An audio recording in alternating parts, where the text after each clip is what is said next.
Und damit willkommen zurück zu einem neuen Live-Universe-Video. Kaigas Assault wieder auf Burudeng. Angemeldet sind wie viele Teilnehmer? Und die haben die Leben von den Artefakten erhöht, ne? Oder war das jetzt schon? Ja, doch, war schon. 321 Leute. Ein paar Tage nach dem Transfer. Transfer war ja am Donnerstag, jetzt ist Sonntag. Nur 321 Leute angemeldet und 321 Leute stimmt ja gar nicht. Es sind 321 Charakter. Und wenn man bedenkt, dass sich wahrscheinlich jeder Angemeldete mit Minimum 2 Chars angemeldet hat, sind es wahrscheinlich nicht mal 100 Leute, die gerade hier bei Kaigas Assault mitspielen. Was schon echt wenig ist. Also crazy. Ich meine, es waren nie wirklich viel mehr auf Burudeng. Ich glaube, unsere Rekordanzahl war mal irgendwas mit 400 irgendwas. Also ist jetzt nicht so viel weniger. Muss halt auch sagen, Kaigas Assault ist jetzt halt auch etwas, wo einfach nicht jeder auf dem Schirm hat. Viele Leute sind halt um die Uhrzeit einfach nicht online oder vergessen es einfach. Also ich meine, jede Woche schreibt irgendjemand, oh, Kaigas Assault vergessen. Also muss man natürlich auch noch dazu rechnen. Also grundsätzliches Interesse würde wahrscheinlich schon auch noch bei mehr Leuten bestehen. Aber das schon mal zu Beginn. Und dann wurden jetzt endlich, also kleines Update für alle, die die Timeline Kaigas Assault so ein bisschen verfolgen, 2 Bugs gefixt. Und zwar der eine game-breakende Bug, wo man hinter einem Artefakt stehen kann und keinen Damage bekommt. Was ja schon ein ziemlich game-breakender Bug ist, wenn du einfach ein Artefakt angreifen und zerstören bzw. einnehmen kannst. Ohne dass du Schaden bekommst. Also du konntest literally von nichts und niemandem anvisiert und angegriffen werden. Was quasi wie in einer Safe Zone, kann man sagen. Also der Bug wurde angeblich gefixt. Ich meine, ich habe es jetzt nicht ausprobiert. Aber ich vertraue jetzt einfach mal, dass das stimmt. Und der andere Bug war das, wo du in Kaigas Assault reinspawnst, weil das wahrscheinlich der etwas harmlosere war. Den konnte man vielleicht mit Disconnecten und Rejoinen und so, konnte man den vielleicht fixen. Aber wo du halt quasi in Kaigas Assault gespawnt bist und dich nicht bewegen konntest, was natürlich auch einfach extrem unnötig und nervig ist. Und ja, also damit sind auf jeden Fall 2 der größten Bugs, die ich zumindest kannte, auch die mir literally auch erst beide vor kurzem passiert sind, auf beide bin ich erst vor kurzem tatsächlich selber aufmerksam geworden, eben weil sie mir selber passiert sind oder weil ich sie selber gesehen habe. Und ja, das ist auf jeden Fall gut, definitiv. Aber es löst halt nicht die Grundproblematik kennen, die wir immer wieder ansprechen hier in den Videos. Und da wäre es halt natürlich cool, wenn sie auch noch ein bisschen auf Feedback eingehen würden. Halt mit dem Teamnamen, der Übersichtlichkeit, Balancing, die AFK-Chars rausschmeißen, dafür die Leute, die wirklich aktiv mitspielen, vielleicht auch ein bisschen besser belohnen. Also die Belohnungen fürs aktive Mitspielen verbessern, AFK-Chars quasi kicken, dass die keine Belohnung mehr bekommen und so weiter und so fort.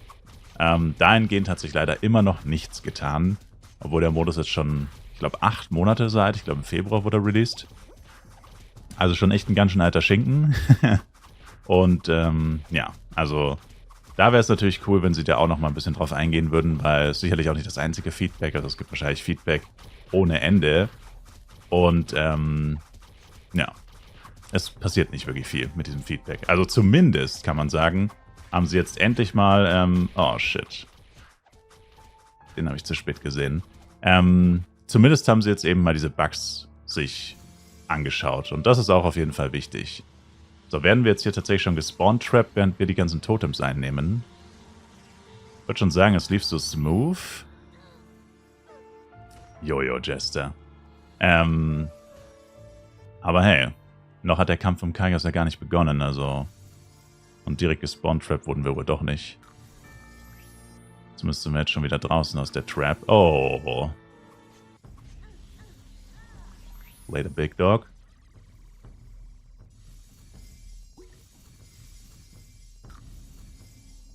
Okay. 40 Sekunden. Mein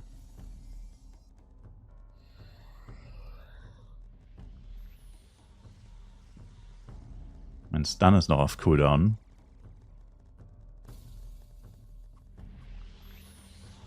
Oh, kill him!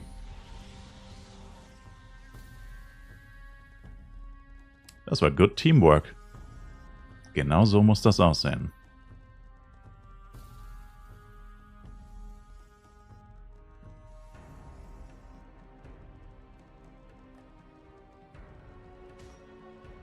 Oh. Da kommt ein Moonbeam geflogen. Wendrindo? What the fuck? Der Typ hat sich nach einem The Boss-Charakter benannt. Ich bin mir ziemlich sicher, dass das nicht der Spieler von The Boss ist. Das bezweifle ich ganz stark. Uff, war das ein Quadra-Kill? Ich glaube, das war ein Quadra-Kill. Damn. Zum Glück wird das nicht angezeigt. Diese Blamage. Theoretisch könntest du ja in Kaigas Assault alle Gegner mit einem Schlag töten. Das wäre eigentlich mal ganz lustig, wenn man das machen würde. Also quasi, dass ein Gegnerteam mit 100 Leuten irgendwo hingeht und dann kommt ein Elementor oder so und tötet. Achso, wobei, gut, dann hat man wahrscheinlich auch... Gibt's Herd-Effekt im PvP? Wahrscheinlich schon, oder? Gibt's einen Herd-Effekt im PvP? Oh, shit. Scheiße. Nicht hingeguckt. Weiß ich ehrlich gesagt nicht. Wann ist Herd? Ab 5, ne? Ab 5 Monstern? Ist ab 5 Monstern schon oder ist das später? Weiß gar nicht mehr. Ja, ist schwer zu sagen. Du wirst selten so viele Leute im PvP angreifen. Aber ich vermute mal schon. Aber... weiß nicht, ob ich das jemals rausfinden werde.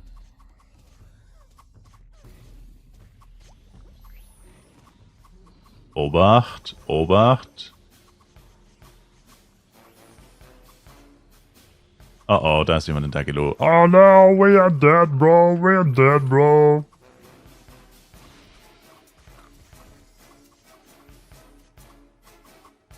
Oh.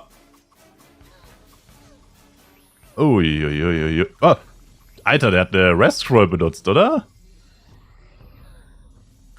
No, ich hab nix, ich hab nix, ich hab nix.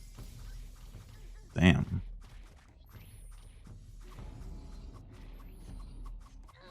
Was? Ey. Unlucky. Lol. The fuck? Wie zum Teufel hat er überlebt? Der war gestunt und jemand hat die ganze Zeit auf ihn geschossen. Ah, okay, wie steht's eigentlich? Alter, what the hell? Es steht einfach 76 zu 130. Aber wir haben 3 Totems und die Gegner nur 1. Aber wenn das so weitergeht, werden unsere Death-Timer irgendwann so lang, dass das dann auch schon egal ist. Tot.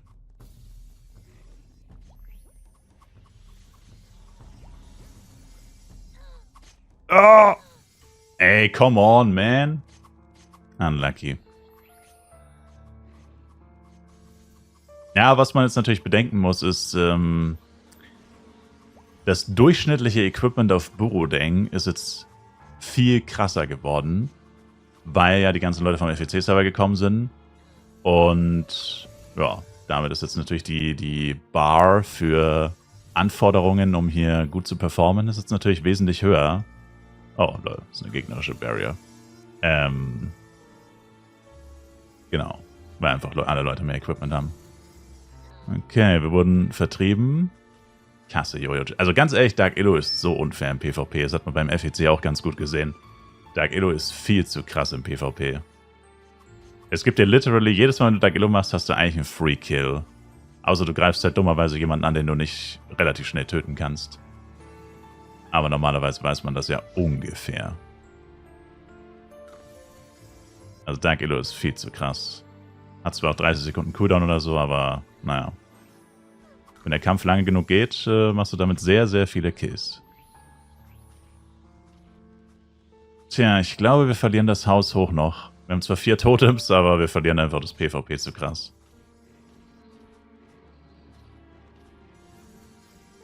Wir verlieren das PvP zu krass. Und da kommen wir wieder zu den Problemen, wie eben sowas wie Balancing. Es gibt kein Balancing. Natürlich, einerseits weiß man nie, in welchem Team genau viele AFK-Charakter sind. Also wahrscheinlich sind die Hälfte unseres Teams eh AFK, aber das wird beim Gegnerteam, müsste es ja eigentlich auch ungefähr so aussehen.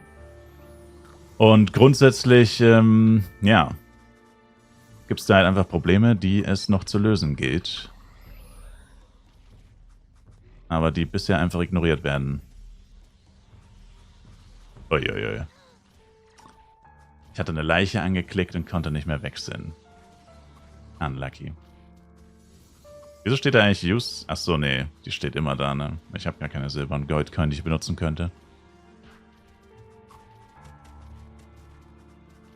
Ich Ja, das ist ziemlich ausgeglichen dafür, dass die 100 Kills fast mehr haben. Na gut, wobei jetzt gerade holen wir extrem auf. Jetzt haben wir gerade 7 Kills oder so gemacht. Sonst sind wir knapp noch 90. 5 Totems, die können Kaigas keinen Damage machen, weil wir 5, nicht Totems, Artefakte. Ich sage immer noch Totems. Die können Kaigas halt keinen Damage machen, was ganz nice ist natürlich. Und Dark Illo! I fucking hate that shit, man.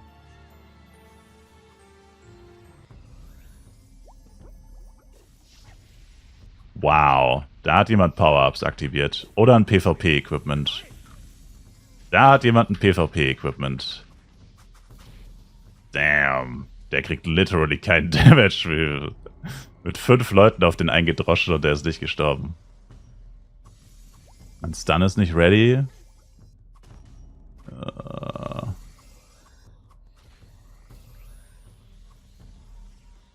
Ist das schon wieder eine Rest-Scroll gewesen?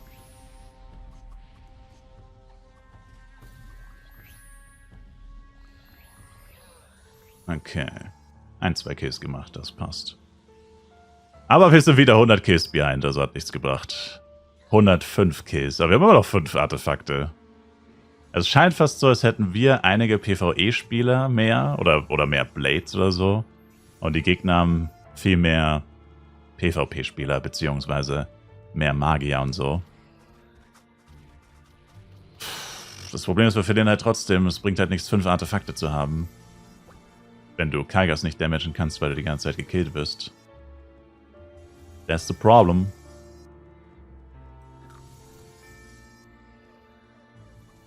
Ich glaube, ich habe Kaigas noch kein einziges Mal angegriffen, kann das sein? Oh. Ah, unlucky. Ein Skill noch, nämlich ihn gekillt. Vielleicht. It's not looking... Vor allem das Lustige ist halt, die Gegner müssen gar keine Artefakte einnehmen. Weil sie gewinnen ja trotzdem. Sie müssen einfach nur mehr als 50% haben. Das ist halt eigentlich auch so bescheuert an dem Modus. Dass dir die 5 Artefakte auch nur bedingt was bringen. Weil, wenn du einfach im PvP keine Chance hast, dann reicht das wirklich, wenn die Gegner einfach nur 1% oder sogar 0,01% mehr Schaden gemacht haben. Und du verlierst trotzdem. Das ist halt die Gefahr bei dem Modus. Wenn du zu einseitig, wenn dein Team zu einseitig ist, dann kannst du nicht gewinnen. Das Gleiche, du kannst sie auch verlieren, wenn du... Also die könnten jetzt auch verlieren, die Gegner theoretisch. Obwohl sie so viel mehr PvP-Kills haben. Wäre theoretisch möglich. I'm dead. I'm dead.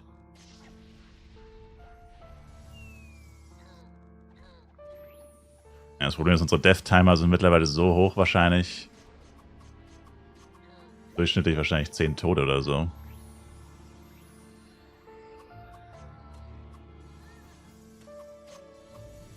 Moment, da stand da gerade Barrier of Life? Hat jemand Barrier of Life benutzt? Ich bin trotzdem gestorben? Hab ich gar nicht gesehen. What the fuck? Also gefühlt bin ich instant gestorben. Hatte nicht das Gefühl, dass ich eine Barrier hatte. Interesting.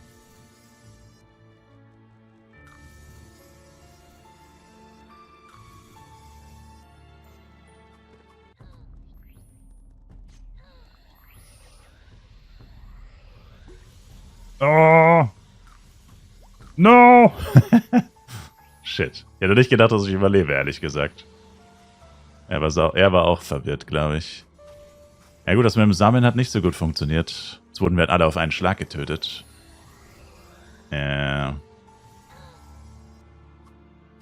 Not sure about that. Aber schau dir das mal an, bei Kaigas, es tut sich einfach gar nichts. Es ist einfach literally seit 3 Minuten oder so Stillstand. Immer noch 56 zu 43. Wir haben immer noch 5 Artefakte. Und es juckt einfach nicht, weil wenn wir nicht zu Kaigas kommen, können wir die 5 Artefakte nicht nutzen und verlieren einfach. Das ist, ja, irgendwie sollten die 5, also wenn man wirklich schafft, das 5 Artefakte, ja gut, wobei die Gegner machen schon kein Damage mehr in Kaigas, das ist eigentlich schon der Bonus. Also der Bonus ist, dass du 5 Artefakte hast, plus mehr Damage machst, plus die Gegner machen gar keinen Damage mehr. Aber vielleicht sollte es noch einen weiteren Bonus geben, wie zum Beispiel Quadra-Stun! Oh, die haben beide geholied! Ey. 4 Leute gestunt, beide geholied. 2 geholied. Das hätte unser Comeback werden können. Aber es war eh keiner am Leben, glaube ich, außer mir. Kaum jemand.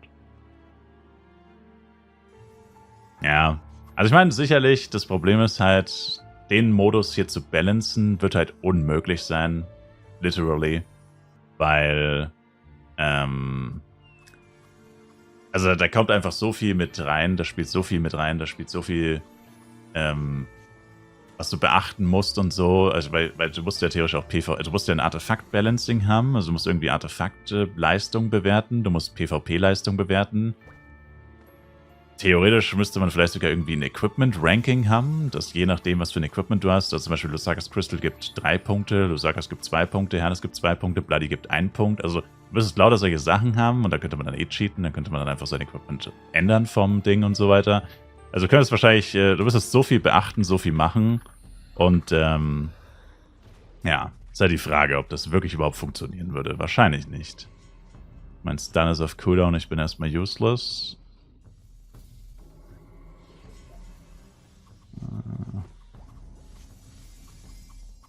And we is dead.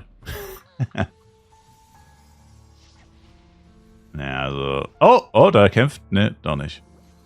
Oder? War das einer von uns? Ne, ich weiß gar nicht. Ich dachte gerade, einer von uns steht da, aber die sind alle tot gleich. Also irgendjemand hat Kaigas auf jeden Fall angegriffen. Das auf jeden Fall. Ja, wir können vielleicht heute ausprobieren, wie lange so ein Death-Timer werden kann. Das Ganze geht noch 3 Minuten. Ja, wobei ich kann maximal noch 3-mal sterben, dann ist eh vorbei. Aber ich glaube nicht, dass ich das schon mal erlebt habe bis jetzt, dass man wirklich permanent 5 Artefakte hat und trotzdem verliert. Ich glaube, das ist das allererste Mal, dass das überhaupt passiert. Not gonna lie. Ich glaube, das ist das erste Mal, dass ich das erlebe. Ist ja auch irgendwie ziemlich bitter, muss man sagen.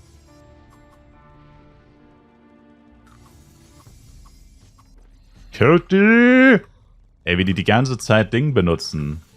Die ganze Zeit Holies. Wer benutzt denn Holies in fucking Kaigas Assault? Was ist das für eine Geldverschwender-Gang? Meine Güte. Die Leute haben einfach zu viel Geld. Wie viele Holies wurden jetzt schon benutzt, nachdem ich jemanden gestunt habe? Das ist ja geisteskrank. Richtige F-Coin-Verbrennung. Kaigas Assault? Wohl eher Holy Assault. Oder F-Coin Assault. Wir assaulten die F-Coins der Leute. Gibt's ja nicht.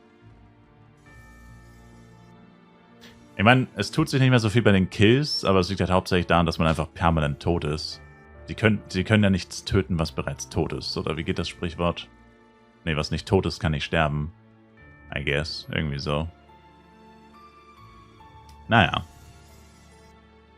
Trotzdem ist es cool, dass sie 2 Bugs gefixt haben.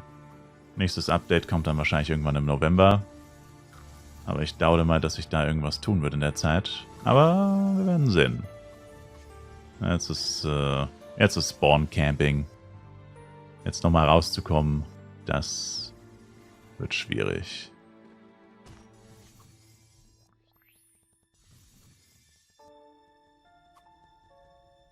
Hat er gerade einen Merkabert eingesetzt, oder? Man sieht's nicht ohne Effekte. Oh, nein! Ich wollte zurück Blinkpoolen. Aber wir haben 1, 2 Leute gekillt. Immerhin. Immerhin. Immerhin.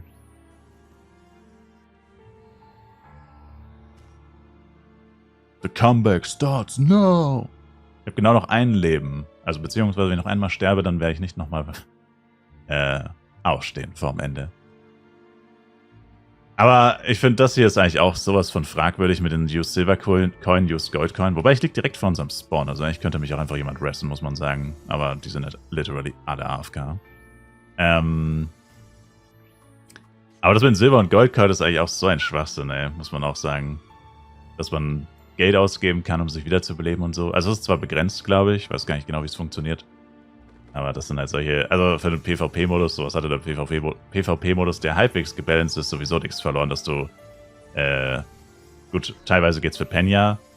54 Sekunden Death-Timer. Also ich schätze mal 60 ist das Maximum. Aber es ist wahrscheinlich fast unmöglich. Du müsstest literally leben, sterben, leben, sterben, leben, sterben. Und dann würdest du wahrscheinlich die 60 erreichen. Also ich bräuchte jetzt wahrscheinlich immer noch 2 Tode oder so. Bei denen ich aber dann jeweils wieder 2 Minuten, also wo ich dann ja wieder 2 Minuten tot wäre. Und das Ganze hat ja ein Time Limit. Er müsste halt von Anfang an kämpfen, basically. Ja, Artefakte haben wir wahrscheinlich absolut geruht, oder? Ja, nicht mal so sehr tatsächlich. What the fuck? Hä? Der mit dem meisten Damage hat Artefakten war aus dem Gegnerteam, obwohl wir 24/7 alle Artefakte hatten. Wie zum Teufel ist das überhaupt möglich? Okay. Kaigas 26. Niemand hat halt Damage an Kaigas gemacht, einfach. Weil wie kann jemand aus Team White den zweithöchsten Damage gemacht haben? Wir waren literally seit 10 Minuten nicht mehr bei Kaigas. Hat sie einfach nichts gemacht, nichts getan. Und wow. Team Black hat leicht rasiert. Was war mein Rang? 13? 14 Kills hatte ich. Also Top 10 quasi bestehend fast nur aus Team Black. Ja. Ja. Sehr unausgeglichenes, also man muss literally sagen, wir hätten quasi ein paar Leute, die Artefakte gekillt haben, gegen ein paar Leute tauschen müssen, die PvP gemacht haben. Dann wäre es wahrscheinlich super spannend gewesen. So hatten wir jetzt die Artefakt-Überhand des Todes und dafür haben wir halt PvP übelst aufs Maul bekommen. Und wie gesagt, ja, es ist extrem schwer, das zu balancen in irgendeiner Form. Aber ich meine, dafür ist man ja Videospielentwickler. Ich meine, das ist ja nicht meine Aufgabe. Also ich meine, irgendwie muss es ja gehen. Andere Spiele kriegen es ja auch irgendwie hin. Also ja, wäre schon cool. Weil so macht halt Kaigas das heute aktiv spielen. Halt, ne, ich meine, es kommt halt drauf an, wenn du im Gewinnerteam bist, macht's Spaß. Aber wenn du jetzt hier in dem Team warst, dann hat es halt keinen Spaß gemacht. Und ja, keine Ahnung, ist schwierig. Danke auf jeden Fall fürs Zuschauen. Wie gesagt, weitere Kaigas Assault Updates, wie es mit dem Modus weitergeht, werden kommen. Wir haben auch bald Jubiläum von dem Modus in ein paar Monaten. Mal gucken, wie es bis dahin aussieht. Ja, macht's gut, haut's rein, schaut im Stream vorbei, Twitch-Link in der Videobeschreibung und ciao, ciao.